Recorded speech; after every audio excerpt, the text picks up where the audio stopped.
और इस वक्त की बड़ी खबर, दिल्ली के 6 मंदिरों पर वक्फ बोर्ड ने अपना दावा ठोका है। आज हम आपको बताते हैं कैसे। बिल्कुल, हम आपको बताएंगे वक्फ बोर्ड की हड़पने वाली जो नीति है उसने देश की राजधानी में स्थित मंदिरों को भी बख्शा नहीं है, छोड़ा नहीं है। अल्पसंख्यक आयोग की रिपोर्ट में ये बड़ा खुलासा।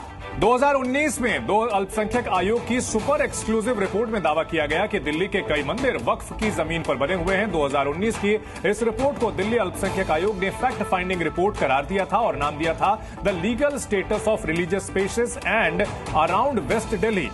इस रिपोर्ट के पेज 159 पर दावा है कि दिल्ली के बीके दत्त कॉलोनी स्थित जो सनातन धर्म मंदिर है वो वक्फ बोर्ड की जमीन पर बना है। ये हाल तब है जब मंदिर का निर्माण 14 दिसंबर 1961 में हुआ था और मंदिर का शिलान्यास खुद उस समय के भारत सरकार के केंद्रीय मंत्री ने बाकायदा अपने हाथों से किया था। यानी भारत में वक्फ एक्ट आने से 34 साल पहले। इसी तरह दिल्ली अल्पसंख्यक आयोग की रिपोर्ट में पेज 35 पर दावा किया गया कि दिल्ली के मंगलापुरी स्थित प्राचीन शिव मंदिर और श्मशान घाट भी वक्फ बोर्ड की जमीन पर बनाए गए हैं। इसी तरह इसी रिपोर्ट में पेज 36 पर दावा किया गया कि मंगलापुरी स्थित शिव शक्ति काली माता मंदिर का निर्माण भी वक्फ की जमीन पर हुआ है और जमीन पर दावा हिंदुओं का नहीं बल्कि वक्फ बोर्ड का है। तो दिल्ली अल्पसंख्यक आयोग की इस रिपोर्ट में दिल्ली के अनेक मंदिरों पर दावा किया कि ये वक्फ की जमीन पर मंदिर बने हुए हैं। दावे को फैक्ट फाइंडिंग रिपोर्ट करार दिया गया, लेकिन सच ये है कि ये मंदिर भारत में वक्फ एक्ट आने से कई दशक पहले ही बन चुके थे। वक्फ बोर्ड इसके बहुत बाद में आया था। दिल्ली से जी न्यूज संवाददाता शिवांक मिश्रा की एक एक्सक्लूसिव रिपोर्ट इसी से जुड़ी हुई आपको दिखाते हैं। इस समय हम लोग देश की राजधानी दिल्ली के मंगलापुरी इलाके में मौजूद हैं। मंगलापुरी इलाके में मौजूद ये एक शमशान घाट है। इस शमशान घाट की जमीन के ऊपर वक्फ बोर्ड का दावा यह है कि ये वक्फ बोर्ड की जमीन है, वक्फ बोर्ड की संपत्ति है, जिसको अवैध रूप से इंक्रोच करके यहाँ पर हिंदू मंदिर और शमशान बनाया गया है। अब इस अंत्योष्टि स्थल पे आज से 45 साल पहले इस अंत्योष्टि स्थल की स्थापना करी गई थी और इस अंत्योष्टि स्थल के जो संचालक हैं उनके मुताबिक कि जिस समय यहाँ की इस अंत्योष्टि स्थल की स्थापना करी गई थी उस समय यहाँ पे मुस्लिम आबादी ना के बराबर थी, पूरी भी यहाँ पे बंजर जमीनें हुआ करती थी। साथ ही इस अंत्योष्टि स्थल पे जो दिल्ली सरकार का सरकारी बिजली का बिल आ रहा है वो भी यहीं के इसी अंत्योष्टि स्थल के संचालक के नाम से आ रहा है।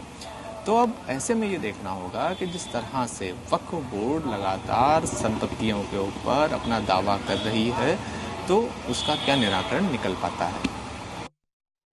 तो वक्फ बोर्ड के ऊपर लगातार ये आरोप लगता रहता है कि वक्फ बोर्ड जो है जमीनों पर कब्जे करता है और साथ ही साथ दिल्ली में जो वक्फ एक्ट बनाया गया, देश में जो वक्फ एक्ट बनाया गया उसके तहत असीमित अधिकार दे दिए गए और इसमें वक्फ बोर्ड किसी भी जमीन पर दावा कर सकता है। और यहाँ 6 मंदिर जो कि राजधानी दिल्ली के हैं निधि, उनके ऊपर वक्फ बोर्ड का दावा है। ये बड़ी खबर है। तो जो वक्फ एक्ट से 34-35 साल पहले ये मंदिर बने, देखिए जो ये पूरी रिपोर्ट है दिल्ली अल्पसंख्यक आयोग की, उसमें जो पेज 36 है उस पर दावा की देखिए मंगलापुरी का जो काली मंदिर है वो वक्फ की जमीन पर है, उसकी लैंड पर है। पेज 35 जो है उस पर दावा है कि जो बीके दत्त कॉलोनी का मंदिर है सनातन धर्म मंदिर वो भी वक्फ बोर्ड की जमीन पर है। लेकिन जो वक्फ एक्ट है उससे 34 से 35 साल पहले ये मंदिर बन चुके थे। ऐसे में इस दावे को लेकर भी सवाल उठ रहे हैं और दिल्ली के 6 मंदिरों पर देखिए चंदन, 1 2 3 नहीं 6 मंदिरों पर यह दावा है। स्थानीय लोग क्या कह रहे हैं उनको सुनवाते हैं जरा।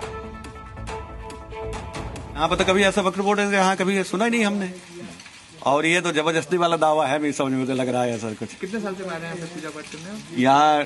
अब समझ लो जैसे बचपन ही से आ रहे हैं यहाँ पे हम लोग पूजा पाठ करने, जब मंदिर सुनते चले आ रहे हैं।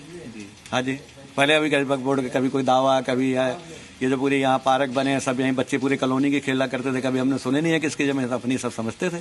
जो पंडित जी उन्हीं का मंदिर है, उन्हीं का प्लॉट है। अच्छा, प्लॉट भी उन्हीं का है। अच्छा, एक क्या बता, जैसे वक्फ बोर्ड ने ये दावा करा है कि उनकी जमीन है तो उसके ऊपर क्या कहना है आपका? कभी सुना उसके बारे में क्या?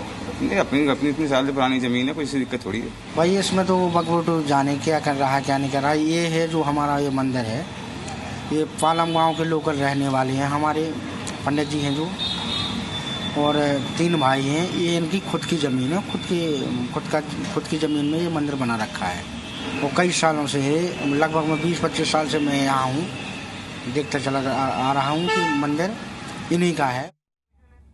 तो यहां सीधे सवाल खड़े किए जा रहे हैं कि जो मंदिर हैं उनके ऊपर वक्फ बोर्ड का दावा है और अल्पसंख्यक आयोग की एक फैक्ट फाइंडिंग रिपोर्ट जो है उसके तहत यह दावा किया जा रहा है। और ऐसे में बड़ा सवाल यही है कि इन तमाम लोगों को, इन तमाम जो दावे हैं, इन्हीं की वजह से यह कहा जाता है वक्फ बोर्ड को जो असीमित शक्तियां दी गई हैं उसके तहत वो किसी भी जमीन पर दावा कर सकता है, वो मंदिर हो, श्मशान हो या पुराने गांव हो। और ये जो मंदिर पर वक्फ का दावा है उसकी डिटेल हम आपको दिखा रहे हैं। पेज 35 का दावा आपके सामने। बीके दत्त कॉलोनी का सनातन धर्म मंदिर वक्फ की जमीन पर। और कब बना मंदिर बता रहे हैं। बीके दत्त कॉलोनी का जो सनातन धर्म मंदिर 1961 में तैयार हुआ और वक्फ एक्ट में 34 साल पहले बना बीके दत्त कॉलोनी का मंदिर। और ऐसे ही पेज 36 पर जो दावा है उसमें इस बात का जिक्र है कि जो मंगलापुरी का काली मंदिर है वो भी वक्फ की लैंड पर तैयार किया गया और ये मंदिर तब बना, उसके बहुत साल बाद जो है वक्फ एक्ट आता है। ऐसे में 6 मंदिरों पर ये वक्फ के दावे की सारी डिटेल जी न्यूज आप तक पहुंचाता हुआ।